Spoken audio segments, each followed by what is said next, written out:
Bien, pues buenos días a todos. Soy Miguel Gómez, director del MCRC, y en nombre de todos los asociados y del Movimiento de Ciudadanos hacia la República Constitucional, pues quiero daros a todos la bienvenida a este simposio que vamos a celebrar con el título del Consenso Político de General Idioma. Y bueno, pues en primer lugar agradecer a la presencia de Agustín García Metola, que me acompaña aquí a mi izquierda, alcalde de la ciudad, al que cedo la palabra, si quiere.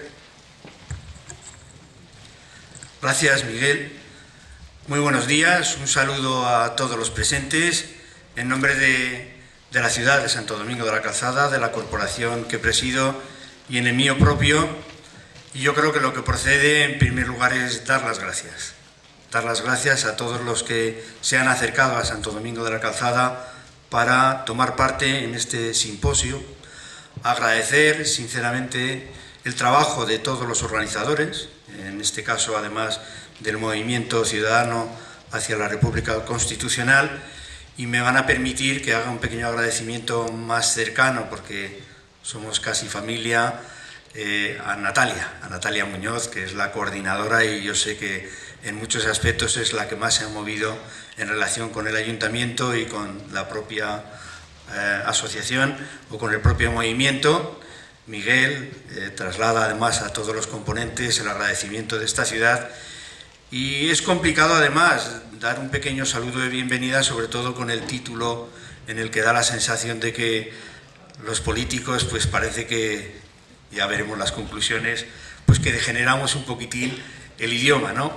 Espero que en esta tierra jacobita, en esta tierra en la que ha nacido el castellano, no sea un servidor el que comete el error de generar este idioma que une a tantos pueblos y a tantas personas. Sí quisiera decirles que nos encontramos en el Teatro Cine Avenida de Santo Domingo de la Calzada. Es el único edificio del racionalismo arquitectónico riojano del siglo XX que queda en pie en la comunidad. Es un edificio público que se utiliza todo el año en numerosas actividades. Tenemos cerca de 200 actuaciones anuales para la gente de la población, aunque sabemos que es deficitario. Cuesta mucho mantener una infraestructura de estas características, ¿no? Y ustedes nos encontramos en una ciudad, Santo Domingo de la Calzada, que nace por y para el Camino de Santiago de la mano de nuestro fundador y patrón, de quien llevamos el nombre. Somos, por tanto, una ciudad de acogida y peregrinación hacia Santiago de Compostela. Y para nosotros es un gran orgullo estas señas de identidad, porque a lo largo de nuestros ya largos 900 años de existencia nos hemos convertido, y presumimos de ello, en una referencia en este camino de las estrellas, porque se nos denomina, y presumimos, como digo, la pequeña Compostela o la Compostela riojana. Hay por ahí varias ciudades que también luchan por tener este pequeño calificativo, pero bueno, nosotros sacamos pecho y lo defendemos, ¿no? Y nada más decirles que se encuentran en esa ciudad que procura no perder las señas de identidad de su pasado, de ese pasado jacobita, que nos convierte en una ciudad de acogida y peregrinación, y de acogida para acontecimientos de este estilo. Estamos ahora mismo en la tercera de las actividades, simposium y cursos que se han celebrado en este año. Antes fueron los sanitarios y médicos en torno a la hipertensión. Ahora mismo, y coincidiendo en esta fecha, continúan los cursos de la Fundación Gustavo Bueno en torno a la filosofía del comercio este año, y hoy ustedes también pensando en nuestro idioma y pensando en cómo utilizarlo correctamente. Por mi parte, nada más decirles que esta ciudad, anclada en el pasado, también está luchando pues por buscar un sitio en el futuro, y que en esos tiempos pues lo que pretendemos es ganarnos un huequito en esta sociedad del siglo XXI. Esperemos que este gran acontecimiento contribuya a ello, y por mi parte nada más desearles que tanto el movimiento como todos ustedes a nivel colectivo y particular pues que cumplan todos los objetivos que se han planteado, que disfruten de su estancia en Santo Domingo de la Calzada. Es una ciudad abierta y de acogida, pero además de corazón, y reiterar mi agradecimiento por hacernos partícipes de este trabajo que ustedes hacen en nuestra ciudad. Muchísimas gracias.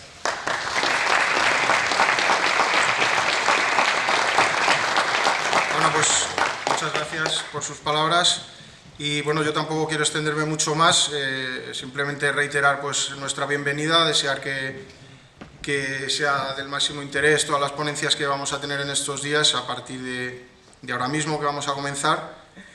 Muchas gracias por la presentación. Buenos días a todos. Es también por mi parte dar la bienvenida a todos los asistentes hoy aquí y bueno, pues también expresar mi emoción, mi alegría por tener el privilegio de participar activamente en este simposio, pues coordinando un poco los trenes.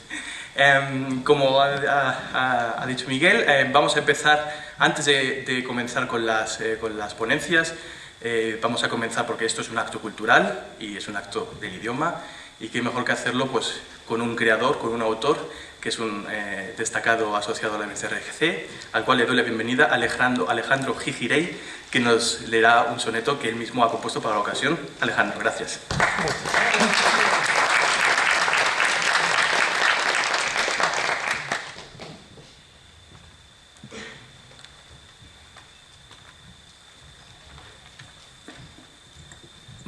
Buenos días a todos y voy al grano. El soneto se titula Idolatría del consenso y dice así: yo maldigo la fe relativista que eleva a los altares el consenso, Iscariote sahumado con incienso, Leviatán disfrazado de exorcista. Será piedra angular de la revista y espacioso camino hacia su ascenso, pues temido anticristo es el disenso, destructor de la iglesia del sofista. Un nuevo mandamiento se decreta: hermanos, odiaréis a la verdad, y muerto sea el verbo, su profeta. Lanzada contra el habla la yihad, triunfará el fariseo y su vil treta, lograr con la palabra la omertá. Gracias. Y bien, comenzamos con la primera ponencia del día, que tiene como título La oratoria en Fabio Quintilano. Quien la va a pronunciar es don Martín Miguel Rubio Esteban, natural de Zamora y que es catedrático de latín, doctor en filología clásica y además ejerce una intensa labor como articulista, traductor, ensayista, novelista y poeta. Damos la bienvenida, por favor, a Martín Miguel Rubio Esteban. Gracias. Buenos días. Don Antonio García Trevijano es un enamorado, ya desde joven, de la obra de Fabio Quintiliano. Como buen abogado, memorizó desde muy jovencito la obra, sobre todo lo que tiene que ver con la tercera parte del discurso, la demonstratio, con su refutatio, y bueno, pues es una de sus fuentes de su genialidad como abogado, es conocer toda la argumentación que nos muestra en esta obra eterna, que es la Institutio Oratoria Fabio Quintiliano. Entonces, sobre eso voy a hablar, aunque obviamente como justificación a una crítica sobre la actual oratoria. Del esplendor de Fabio Quintiliano a la barbarie de los PowerPoints. La democracia estableció como modo de alcanzar el poder la exhibición pública del discurso político que quiere desde el poder llevar a cabo sus propuestas.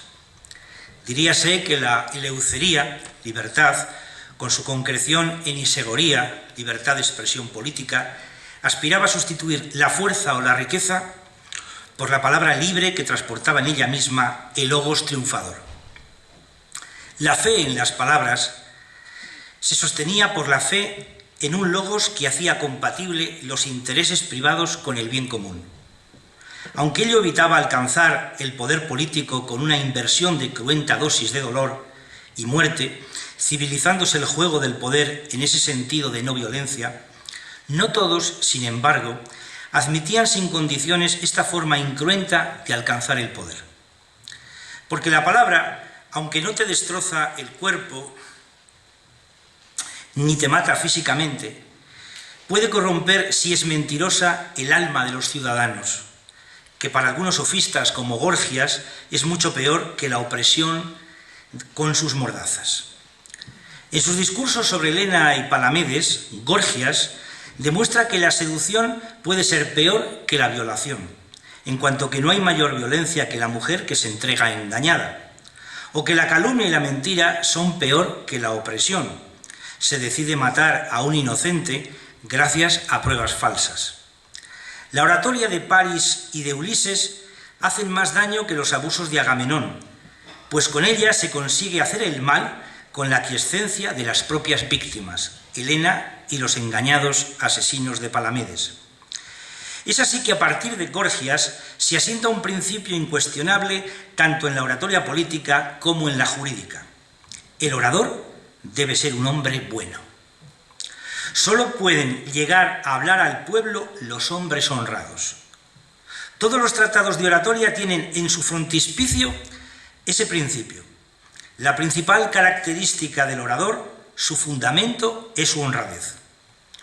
Neque enim esse oratorem nisi bonum virum judico et fieri, etiam hipotes nolo. Sentencia Quintiliano, al que hoy honraré al final de esta conferencia como peroratio. Esto es, pues según mi juicio no puede ser orador sino el hombre honrado, y si otro distinto llegara a ser, si es que también puede, no lo quiero. La oratoria política o deliberativa posee la kirosis, que diría Gorgias, soberanía o señorío, solo si el que la practica es honrado. Aunque el género literario de la oratoria, en su triple clasificación tradicional, es una preciosa flor de la libertad política y la democracia es su nodriza, véase el perigipsus del optimista y a la vez melancólico Longino, cuando no se usa para el bien supone un arma de destrucción moral terrible. El propio Quintiliano reconocía con hondo dolor para qué sirve la oratoria en manos de abogados y politicastros. Ad William usum et sordidum lucrum accingimur. La retórica nació de procesos sobre la propiedad.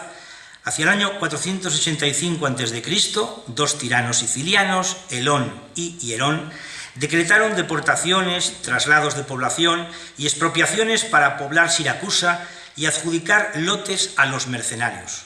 Cuando fueron destituidos por un levantamiento democrático y se quiso volver al ante quo con la instauración de la libertad política, hubo innumerables procesos, pues los derechos de propiedad estaban confusos. Estos procesos eran de un tipo nuevo, acorde con el nuevo régimen de la democracia. Movilizaban grandes jurados populares ante los cuales para convencer había que ser elocuente. Esta elocuencia, por pura necesidad del régimen político y de su funcionamiento, se convirtió rápidamente en objeto de enseñanza. Los primeros profesores de esta nueva disciplina fueron Empédocles de Agrigento, Coras, su discípulo de Siracusa, el primero que se hizo pagar las lecciones, y Tisias. Es sabroso comprobar que el arte de la palabra está ligado originalmente a una reivindicación de la propiedad, al amor al suelo de uno, a sus bienes raíces, como si el lenguaje, en tanto objeto de una transformación, condición de una práctica, se hubiera determinado no a partir de una sutil mediación ideológica, como ha podido suceder en tantas formas de arte, sino a partir de la socialidad más desnuda, afirmada en su brutalidad fundamental, la de la posesión territorial. Nosotros hemos comenzado a reflexionar sobre el lenguaje para defender nuestra propiedad y la búsqueda de la felicidad personal. El discurso en libertad expresa como ninguna otra cosa lo que somos, y aun siendo a veces mezquino, su contenido refleja, gracias a él, la naturaleza humana sin estorbos políticos. Ahora bien, la oratoria sigue civilizando a la ciudadanía libre, aunque ésta sirviese solo para defender los intereses más tangibles y obscenos. Sin ella, la democracia no podría civilizar, con todo el peligro que este hecho representaría para la propia subsistencia de la propia democracia. En general, La canalla y los pueblos bárbaros, enemigos de la democracia, suelen gustar más de los discursos horros de oratoria y de arte, pues que a las gentes bárbaras y salvajes les gusta más, según Quintiliano, derribar una puerta que abrirla después de llamar. Effringere quan aperire, romper el problema antes que solucionarlo, rumpere quan solvere, arrastrar antes que conducir, traere quan ducere, combatir, en fin, sin reglas, en un todo vale, antes que jugar respetando las reglas de juego y la persona del adversario. Por lo demás, muchos ciudadanos no entrenados en la oratoria de la democracia gustan de tomar al simple maledicente por hombre libre, al osado por valiente, al charlatán por rico en palabras, al descarado por contundente, a los gritadores por declamantes. Los hombres oyen con muchísimo gusto las cosas que ellos mismos no hubieran jamás querido decir. Por otro lado, es un hecho palmario que los grandes discursos, las grandes joyas oratorias que están en nuestra memoria, se han fundamentado siempre en los principios más nobles, ampliamente compartidos por la inmensa mayoría de personas que aún tienen sensibilidad y se conmueven positivamente ante la belleza y el bien. Belleza y bien en la gran oratoria van siempre juntos. Tan es así que grandes oradores que hicieron el ejercicio ciclópeo de hacer bellos discursos a partir de causas o principios innobles, jamás consiguieron crear belleza y atraer a las almas justas. Al contrario, lo malo nos parece peor cuando se intenta salvar con el arte del bien hablar. Así el gran Polícrates de Atenas, orador y profesor de retórica en tiempos de Ptolomeo Filadelfo, hizo un discurso con todo el aparato retórico en alabanza de Busiris, mítico rey de Egipto, que sacrificaba a sus huéspedes, otro en elogio de Clitemnestra, esposa y asesina de Agamenón, y un tercero contra Sócrates. Y a pesar de su esfuerzo literario, Polícrates no pudo conmover a nadie, alabando a aquellos héroes infames y a los malvados acusadores del santo Sócrates. La oratoria maligna siempre fracasa cuando choca con la espontaneidad del bien que tiene la conciencia pública, a no ser que ésta sea corrompida por el miedo, una mentira consensuada por toda una generación, o por el odio cerval o fanático. Como acertadamente declara Quintiliano, si no está presente la virtud, sin duda no podría existir un discurso perfecto. Esto es, si virtus non est, ne perfecta quidem esse posit oratio. En toda oratoria, sobre todo la deliberativa, tiene extraordinario valor la autoridad de la personalidad del orador, valet in consilis autoritas plurimum. Debe ser y parecer el más sensato y el mejor todo aquel que quiera que confíen todos en su juicio, en cuestiones que atañen a la utilidad y a la honorabilidad. Hoy esta autoritas no existe, ni puede existir, en cuanto que ya siempre se elige la utilidad en vez del honor. El orador quintilianista debe tener un ánimo subrayadamente viril. La belleza de un atleta o de un guerrero debe anidar en su espíritu, abominando Quintiliano toda tierna piel como forma de expresión, tenera quadam elocutionis cute. Quien defiende la verdad y la interpreta debe tener ánimo viril.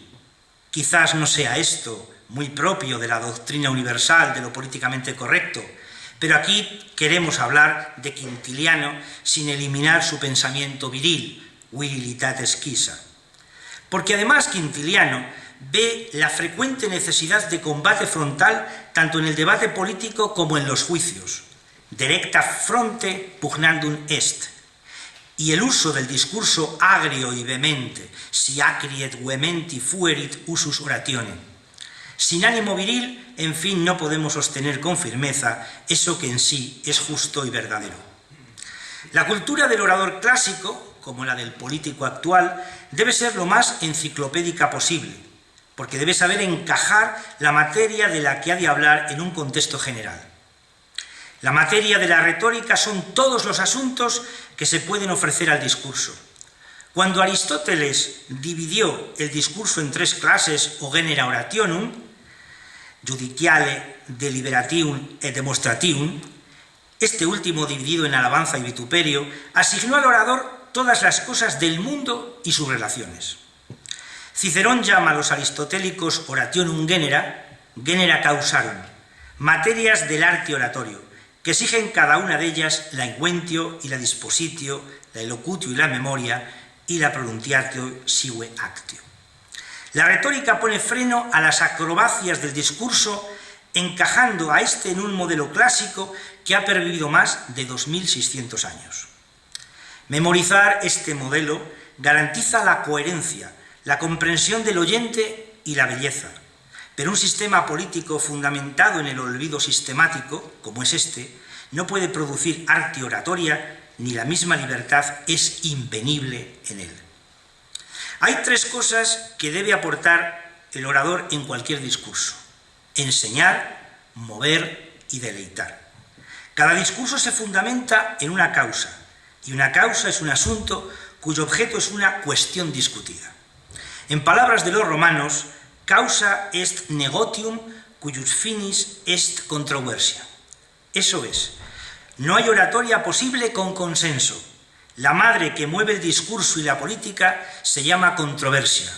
Generalmente, la causa en el discurso político deliberativo no representa negar la existencia de la cosa o afirmarla, sino justificar el hecho, o por el contrario, criticarlo, vituperarlo o denunciarlo. Se trata de interpretar y valorar de acuerdo a una ideología latente y de acuerdo a una interpretación del ordenamiento jurídico. La causa, a la que pertenece la mayoría de los casos en litigio, no se niega el hecho, sino que se defiende lo acontecido por una razón justa. El acusador o atacante utiliza la conjetura que deriva de conjectus, lanzamiento, en tanto que el acusado la negación, infitiatio. En la política y el ámbito forense predomina más la intención, voluntas, que el texto legal. Sin intención no hay controversia. ¿Por qué hoy no existe una oratoria política digna de tal nombre, que si no se funda en la retórica clásica, se funde al menos en alguna otra? Se nos ponen los pelos como escarpias cuando pudiera alguien llamar la retórica actual a los PowerPoint o los Prezi, gracias a los cuales cualquier bárbaro ignaro te puede endilgar un discurso. Hay más de una razón. Como me decía unos días en una comida don Antonio García Trevijano, cuando la política oligárquica genera una ciudadanía que se degrada en aficiones de la misma categoría que las futboleras, y ya estamos viendo por dónde anda el fútbol, el placer de la sola victoria barre todo mínimo asomo de la emoción humana ante la exposición bella de la verdad, de los principios nobles y del rigor de la argumentación en la controversia. No basta que haya libertad para la oratoria, sino que también importa muchísimo cuáles son los principios morales de los oyentes. Plurimum refert qui sin audientium mores. Sin amor general a la verdad no existe oratoria ninguna, porque la oratoria no solo obliga a decir la verdad, sino que en cierta manera se creó para hacerla ostensible. Veritas non solum dicenda, sed etiam ostendenda est, afirma Quintiliano. Decían los clásicos que pocas son las cosas de las que brotan todos los discursos: el hecho y lo no sucedido, el derecho y la injusticia, el bien y el mal. Efectivamente, tres son las preguntas que se plantean en todo caso discutido, a saber, si existe la cosa, qué es y cómo es. El objeto artístico de la oratoria es el discurso. Tradicionalmente, la dispositio clásica organiza el discurso en 4 partes. Primera, exordium. En el exordio, griego prooimion, el orador debe lanzarse con prudencia, reserva y medida. La solemnización del comienzo o de la inauguración es un problema que excede la retórica. Ritos, protocolos, liturgias. En algunos discursos del género deliberativo vemos que no hay exordium, se entra in medias res. Es cuando el orador recomienda un fin o un objetivo de forma abrupta o trepidante.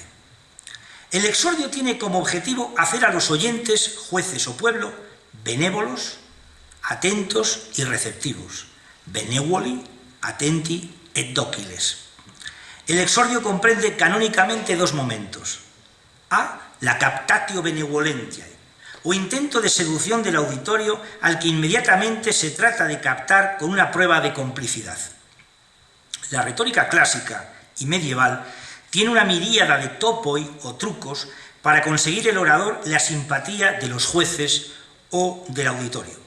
La humildad, un chiste, todo aquello que produzca cercanía y atención.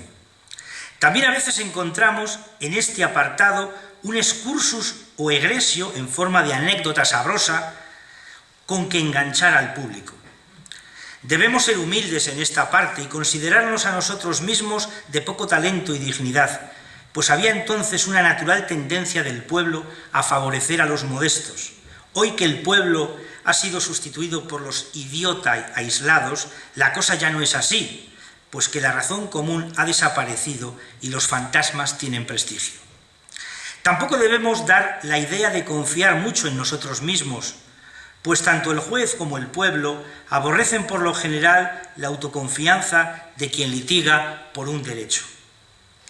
Tampoco debemos olvidar, cuando iniciamos un discurso, que tanto los jueces como el pueblo no quieren solamente ser informados, sino también deleitados. Nec doceri tantum sedetiam delectari volunt. La función fática del lenguaje en este apartado es máxima. Y B, el segundo momento, es la partitio. En ella se anuncia el plan del discurso, los apartados de que consta en relación al contenido. La ventaja de esta parte reside en que, según Quintiliano, nunca parece largo algo cuyo término se anuncia sabiendo en todo momento el oyente cuánto falta para acabar, no de otra manera que a los viajeros quitan mucho cansancio las distancias indicadas en las inscripciones de las piedras miliares. Detraum fatigationis nota scriptis lapidibus spatia. Esta parte del discurso está en decadencia en cuanto que con ella se buscaba en su día el favor de los oyentes, petatur audientium favor, y hoy el discurso deliberativo, aquel que se hacía para persuadir o disuadir, se pronuncia solo ante entregados devotos o ante adversarios sordos. Hoy se habla sin contrincante, se responde uno a sí mismo y nunca al adversario, dándose por contentos con lo que se ha traído elaborado de casa. Aeserim plerumque quae composita domo atulerum contentis sine adversario dicum. Por ello la retórica es hoy una muta scientia. El exordium debe terminarse explícitamente con alguna cláusula que así se lo indique a los jueces o al pueblo. Oíd ahora lo que sigue, paso ahora aquella parte, etc. Segunda parte, la narratio, la diégesis griega. Es el relato de los hechos intervinientes en la causa, pero este relato está concebido únicamente desde el punto de vista de la prueba. Es la exposición persuasiva de algo que se ha hecho o se pretende que se ha hecho. La narración no es pues un relato, en el sentido novelesco y como desinteresado del término, sino una prótesis argumentativa. La narratio ofrece información ordenada del tema, ordinem rei docet. Presenta dos caracteres obligados. Uno, la desnudez. Nada de digresiones, nada de prosopopeya, nada de argumentación directa. Según la escuela de Isócrates, debe ser clara, verosímil y breve. Lucidam, brevem, verisimilem. Será patente y transparente, expuesta con palabras apropiadas, certeras y jamás vulgares, que no sean sin embargo rebuscadas y alejadas del uso común, abusus remotis. No se debe decir más que lo que es necesario, sin tautologías y parisologías. Y dos, su funcionalidad. Es una preparación para la argumentación. La mejor preparación es aquella cuyo sentido está oculto. La narratio tiene simientes escondidas, semina probationum latita, que deben aparecer aunque pasando desapercibidas y que brotarán en la tercera parte del discurso, pues la narración no se inventó con la finalidad de que el juez o el pueblo solamente conozcan la cosa, sino para algo más, para que presten asentimiento. Hoy ya no es que pasen desapercibidos la tuerint, los trucos, caliditates, con que se pretende engañar al pueblo o al juez, sanos de juicio ambos, sino que toda la narratio es un fragmento de una mentira consensuada, como tesela de un mosaico fabricado no solo de espaldas a la verdad, sino contra la verdad. Pero la mentira pactada de toda una generación obliga a tener bien engrasada la cuarta facultad de la oratoria, la que se llama memoria. Pues como decía el vulgo romano, mendacem memorem esse oportet. Y muy a menudo, cada vez más, quienes protagonizan la oratoria actual entran en contradicciones insuperables. Quoniam solem esquidere quae falsa sunt, porque se suelen olvidar las cosas que son falsas. Vivimos un momento de la oratoria en que los olvidos de lo amañado llegan a eclipsar la propia mentira. Al pueblo español le pasa hoy lo que a Laodamía y a Pigmalión en la mitología clásica, que tienen como pasión lo que no existe, una mentira o figura, que es como se llaman a las mentiras en la literatura, una figura, que no siente sus caricias, ni sus besos, ni apasionados abrazos, ni su amor, porque no está fundada en la verdad o espejo de la realidad nacional. Sin Antonio García Trevijano, los españoles estaríamos en la posición de simples testigos del olvido de nuestra historia política, pero con su vida, entregada a la denuncia de este olvido culpable, ya somos partes en el litigio y no simples testigos. Litigatorum non testium habendos loco. La naturaleza de un hecho público, como la de la verdad, supone que mientras exista un ciudadano honrado y valiente que lo recuerde y que se distinga por el resplandor de su virtud, cu virtute maxime scellet, ese es el acreedor totius juris creditor de ese derecho público o verdad política. Esta es otra prueba devenida del mundo clásico de la verdad que encierra la teoría de la libertad política colectiva. La retórica es la ciencia de hablar con memoria segura y con dignidad de ademanes y gestos. Eloquendi cum firma memoria et cum dignitate actionis scientia. Y es evidente que aquí no hay memoria ni dignidad de ademanes y gestos, eso que los griegos llamaban esgesis o lapos.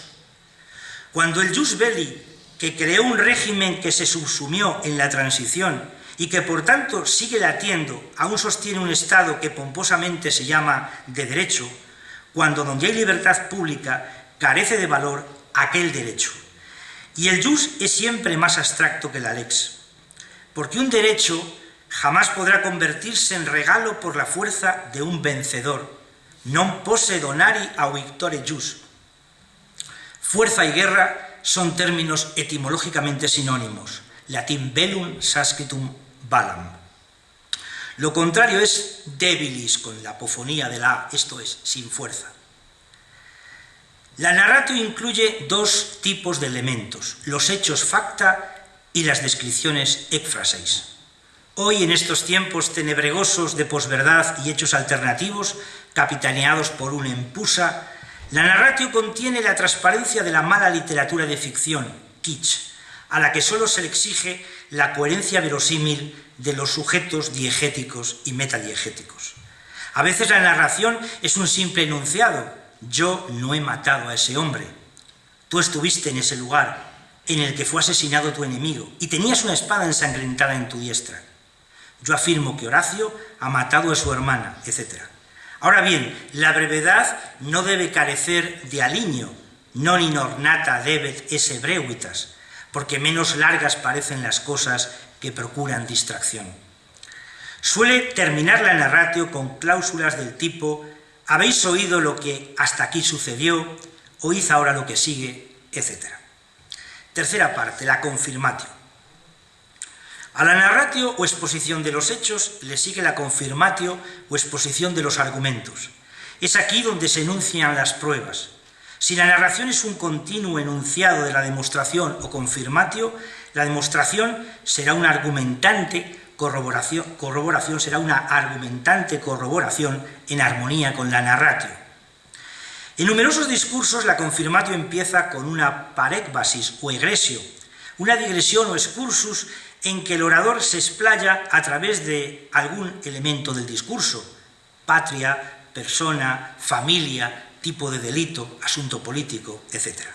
a fin de aumentar la veracidad de la probatio de los hechos contados en la narratio indirectamente. La confirmatio apodeixis puede incluir 3 elementos. 1. La propositio, prótesis. Es una definición concentrada de la causa, del punto a discutir. Puede ser simple o múltiple. Esto depende de los cargos o temas. 2. La argumentatio, que es la exposición de las razones probatorias. Se debe comenzar por las razones fuertes, continuar por las pruebas débiles y terminar con algunas pruebas muy fuertes. También es la parte de los indicios y los signos, pero solo si los signos son interpretables, porque donde hay un signo irrefutable, alitas semella signum insolubile, ahí no puede haber pleito. Ubi est signum insolubile, ibi nelis quidem est. En el genus deliberatium no siempre ocurre esto. Se puede decir que es negro lo que todos los ojos ven blanco. Se puede decir que hay libertad de expresión en donde todos están obligados a decir lo mismo, por la mafiosa ley del consenso. Se puede decir que existen oradores donde solo hay ignaros farfullantes. Y no se puede olvidar que deliberatium, además de designar el discurso político, también señala desde Delbrick un tipo del modo subjuntivo, el modo de lo posible y de lo irreal.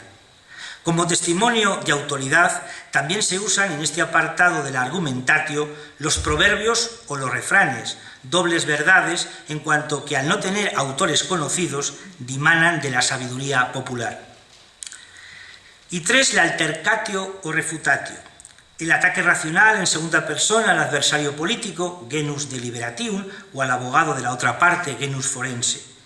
También en esta parte del discurso aparecen los entretenidísimos y muy interesantes exempla, que son pequeñas historias, favelae, anécdotas, parabolae, en donde el orador compara la causa con los hechos exteriores a la misma.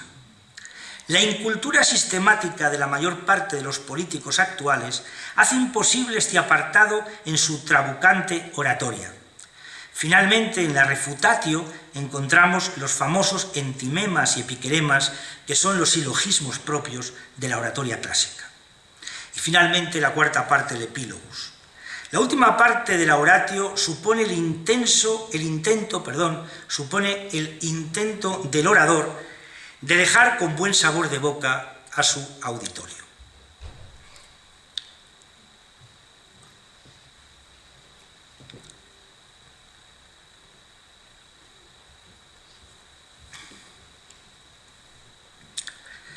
Por ello, entraña la parte más literaturizada, más bella, con mayor emoción moral. Quizás lo más bello de la literatura clásica se encuentre en estas peroraciones. Presenta 2 niveles. 1, el nivel de las cosas, posita in rebus. Se trata de retomar y resumir, de recapitular brevemente toda la causa y los hechos, enumeratio, rerum repetitio. La repetitio rerum entraña la composición en anillo del discurso, lexis catestramene o ec pediodois. Esta repetitio se llama anakefalaiosis en los manuales griegos. Y 2, el nivel de los sentimientos, posita in affectivus, en el que el orador hace vibrar las cuerdas más sensibles. Es la gran escena del político o del abogado, una escena de gran teatro. En el genus deliberatium del tipo electoral meeting, peroratio incendit et plenos irae reliquit. Se trata de excitar o ablandar al pueblo o a los jueces según el caso. El orador tiene que poner ante los ojos todo el poder de atracción que en su caso hay. Propio de este lugar es anticiparse a lo que se piensa que van a decir nuestros adversarios en las campañas electorales o en los procesos judiciales. Porque por una parte logramos que el pueblo y los jueces sean más prudentes y por la otra quita eficacia a lo que vayan a decir nuestros adversarios, quae dicturum facturumque adversarium. Así Esquines, de forma muy brillante, se adelantó a decir qué clase de discurso iba a utilizar Demóstenes en el caso de Tesifonte. En este último apartado no podemos permitir que se enfríe todo nuestro discurso y renunciemos a seguir excitando el sentimiento cuando lo hayamos llevado al punto culminante. Es aquí donde se enseñaban los mudos testigos de la causa, el puñal ensangrentado, las ropas desgarradas, el cadáver destrozado, el testamento, la carta de la traición, el águila de la legión, etc. En general, el discurso político debe ser sencillo y digno, y adornarse más de pensamientos que de palabras. Como las palabras se armonizan con las cosas, reciben ya su brillantez del propio resplandor de la materia, ipso materiae nitore. En general, el político deberá preferir el honor a la utilidad, y en general defender la utilidad a través del honor, haciéndola honorable. Hoy nuestra administración de justicia no precisa los discursos de los abogados ante una representación aleatoria del pueblo convertido en jurado que prácticamente no existe, ni nuestro régimen político exige que nuestros líderes políticos sean duchos en las artes oratorias. Si hubiese libertad real de expresión, nuestros políticos hablarían mejor, no farfullarían, como ahora hacen en una ininteligible trapatiesta, ni sería necesaria la hermenéutica de los medios de comunicación, imprescindible para hacer cognoscible y con sentido el propio discurso. Tampoco la educación ha ayudado mucho al desarrollo del arte que nace con la democracia. Desde Villar Palasí no se ha enseñado en España ni a los niños ni a los muchachos cómo se elabora un discurso. Y con la potente tecnología de los medios digitales que garantizan que todo humano o humanoide pueda llegar a pronunciar una conferencia, la gran arma de la libertad, que es el discurso, no tiene un futuro prometedor en España. Si bien fuera de nuestras fronteras, Obama o Cameron nos alientan a seguir estudiando a Quintiliano tras oírlos. Pero como ya hemos dicho, no puede haber oratoria política sin memoria de la verdad, y el fingimiento del olvido, simulatio oblivionis, ya nos ha constituido una doble naturaleza. Ahora que nuestro maestro, don Antonio, denuncia con razón la creación de palabras sin fundamentos etimológicos y significados caprichosos, como esa de argumentario, recordemos aquí el significado que tiene en la retórica el concepto de argumentatio, vocablo que utiliza Cicerón en su obra De Inquentione para traducir el término griego synegon. En los discursos forenses, la argumentatio será la razón más consistente que tiene el defensor y la más decisiva para la sentencia del juez. Sería el punto central de consistencia, los firmes fundamentos de la defensa, con cuya remoción no puede haber defensa alguna. El argumentum es aquello sin lo cual no puede darse un litigio, en el caso de la oratio forensis, o un debate en el caso de la oratio deliberativa. También se puede llamar argumentum al desarrollo de un contenido o tema en el teatro, en la pintura, en la escultura o en un poema. De ahí viene que se pueda llamar argumentosa la obra plástica o literaria que es rica en contenidos o temas. Esta es la aportación que nosotros hacemos a este debate léxico a través del estudio de la oratoria clásica. La evolución del lenguaje tiene que ver muchas veces con el carácter nacional de un pueblo, carácter nacional que no se fundamenta en la historia, sino, como todo el mundo sabe, en los manuales de retórica. Los españoles somos así, apasionados, nos gustan las mujeres, somos feroces, la famosa furia española, porque, entre otras cosas, lo decía así Isidoro de Sevilla, lo dijo Quintiliano, y sobre todo Escalígero o Parrhesius, todos los rétores del Renacimiento que enseñaban a los comediógrafos a hacer obras de teatro, nos dicen cómo es cada nación. Los caracteres nacionales no es algo que sea justificado por la historia, lo ha creado la oratoria. Los franceses son de una manera, los ingleses son de otra, los turcos son de otra, porque así lo dice la retórica. O sea que hay que tener cuidado cuando se habla, se califica a los españoles de una determinada manera, desde una visión práctica, porque no es verdad. Son los rétores del Renacimiento fundamentalmente y también del XVIII, la Bruyère también colaboró en esto, los que califican para hacer un buen teatro las distintas nacionalidades, ¿no?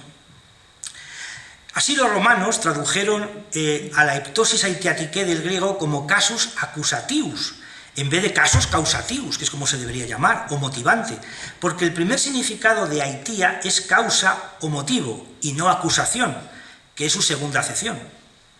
Pero para un pueblo tan amigo de los pleitos como era Roma, se prefirió caso acusativo, introduciendo lo forense en lo gramatical. Otras veces las palabras vitandas o totémicas son reemplazadas por metáforas como Herpol, que es la serpiente porque es la que se arrastra, Licos, que es el lobo, que tiene que ver con Licabas, que es la luna, Zánatos es muerte, pero significa sencillamente golpe, del verbo zeino, que es golpear, Zálata es una admiración del griego, quiere decir olala, para llamar al mar, Ficatus es hígado, porque ya sabéis que los patos para hacer el foie gras que comen ficus, que comen higos, se les hincha el hígado, es decir, que de alguna manera la cuestión poética es importante en la elaboración de palabras. Pero todo un San Isidoro no llegó a concebir que el Estado llegase a corromper el uso del lenguaje y sus palabras para corromper el espíritu cívico del pueblo. Tampoco lo pensó el poeta Horacio, quien en su epístola Ad Pisones o Ars Poetica hacía al uso del vulgo el verdadero creador y soberano del lenguaje, y a la cálida yuntura el motor de toda literatura. Quizás sea esta cálida yuntura la que utiliza la política para hacer términos como democracia orgánica, democracia popular, o mediante prefijos concertación autonómica, que tanto nos recuerda el Audium Concentus de Virgilio, poeta que, por cierto, conocía muy bien Leopoldo Calvo Sotelo. El enciclopedismo francés inventó el vocablo cretino a partir de cristianos. Esto es, la política sería una especie de subliteratura que se desvía del uso recto del lenguaje para justificar sus desviaciones conceptuales. No en un sentido de desviación amorosa, que es la literatura, una desviación amorosa, sino de desviación interesada. También la ideología de los partidos queda expuesta en la parte puramente gramatical del discurso, incluso a veces llega a alcanzar hasta sus niveles fónicos. Así, los vocablos griegos, en donde la doble sigma, la izquierda la pronunciaba de acuerdo al uso más popular e iletrado como doble tau, mientras que la derecha se cuidaba mucho en pronunciarlos académicamente, esto es, con doble sigma. Es así que la demagogia y sus demagogos, como Cleón, ya corrompían el lenguaje en los inicios mismos del genus deliberativum. No obstante, siempre hubo aristócratas como Pericles, que aunque pertenecientes al partido de los demoticoi, si bien en su estricto no se puede hablar de partidos en aquella época, más bien de cosmovisiones, de hecho las getaireia o partidos políticos estaban prohibidas y se castigaban con la muerte. Sin embargo, ya digo, Pericles pronunciaba sus discursos académicamente, de acuerdo a las reglas del arte. Si Tucídides ha sido un buen notario de su oratoria. No obstante, no siempre se ha enriquecido el vocabulario político con los términos de los mejores creadores.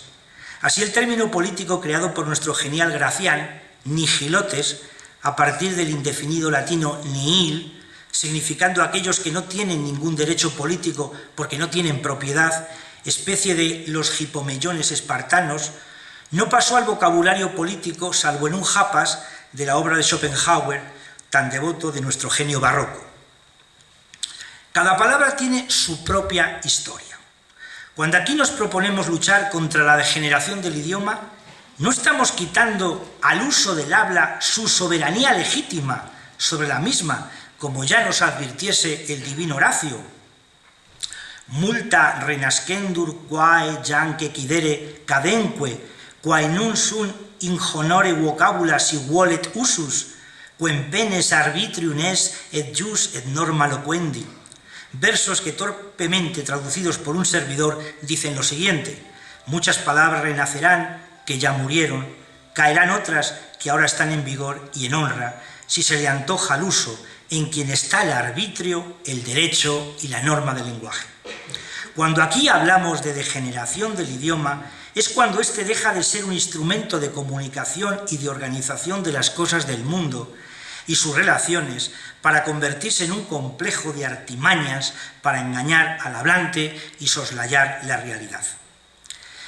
Respecto al ilustre calagurritano Quinto Fabio Quintiliano, fue alto cargo de la administración imperial ya desde su primera juventud, tras haber sido el mejor alumno del mejor abogado de Roma, Domicio Afro, que fue para él lo que Iseo para Demóstenes. Escribió su Institutio Oratoria para su amigo Marcelo Vittorio, a fin de que el hijo de este y su malogrado hijo propio, el pequeño Quintiliano, aprendiesen bien el arte de la oratoria. La muerte de su joven esposa y de sus hijos de 5 y 10 años respectivamente, cayó sobre Quintiliano como una maldición divina. Made this repugnantibus. En su hijo mayor, Quintiliano veía todas las aptitudes de un genial orador con el que Roma recuperase la época gloriosa de la oratoria republicana, y estaba ya destinado a los 10 años a ser marido de la hija de un tío suyo pretor, te aunculo praetore generum destinatum. Con su muerte, Quintiliano tuvo que buscar una razón para seguir viviendo. Sed vivimus, et taliqua vivendi ratio quaerenda est. Y la encontró prosiguiendo sus nobles estudios de oratoria, arte de la que la democracia no podrá prescindir jamás, porque la libertad solo es invenible en el vuelo de las palabras libres, solo se nos aparece en ellas. El emperador Domiciano le encomendó la educación de los nietos de su hermana. Él mismo habló en una causa en defensa de la propia reina judía Berenice, el amor maduro y perturbador del joven emperador Tito. Y ello fue para Quintiliano algo de tal importancia que pone el propio pronombre de primera persona, que solo tiene un valor retórico y enfático en la lengua latina, cuando nos lo cuenta orgulloso. Ego, pro regina Berenice, apudipsan eam dixi. Fue el maestro de los grandes cargos administrativos del imperio que trabajarán bajo Trajano, como los dos Plinios. Sus magníficos estudios de retórica se fundan en su propia práctica en el foro, no siendo nunca un mero teórico como Aristóteles, ausente por completo de la lucha forense. De hecho, Quintiliano combate toda teoría oratoria sin práctica. Haec praecipium qui ipsi non dicun in foro, ut artes asecuris otiosisque composita ipsa pugnae necessitate turbentur. Esto es, proponen estas enseñanzas quienes no intervienen personalmente en el foro, donde las reglas del arte retórica, redactadas en la tranquilidad y sosiego de tales autores, caen en confusa quiebra por la violencia misma de la lucha forense. Triunfador en la esfera social como sumo artista en el arte oratoria, sin embargo la vida le derrotó con la muerte de su mujer y sus 2 hijos. Sea esta humilde conferencia homenaje a aquel niño de la familia de los Fabios, cuyo nombre ya resuena en la monarquía romana. De los primeros apellidos que tiene la historia de Roma son los Fabios, que correteó por estos campos de Verones, Bárdulos, Vascones y Pelendones, y que sin duda aprendió aquí esos garabatos fenicios a los que los griegos por primera vez dieron valor fonético, añadiendo las vocales con garabatos sobrantes, y que a través de la versión calcídica llegaron al Latium, en donde produjeron el alfabeto de la inmoribunda civilización romana, con el que Quintiliano nos entregó, parafraseando a Tucídides, un ectema eis aei, esto es, una adquisición para la posteridad. Muchas gracias por su atención.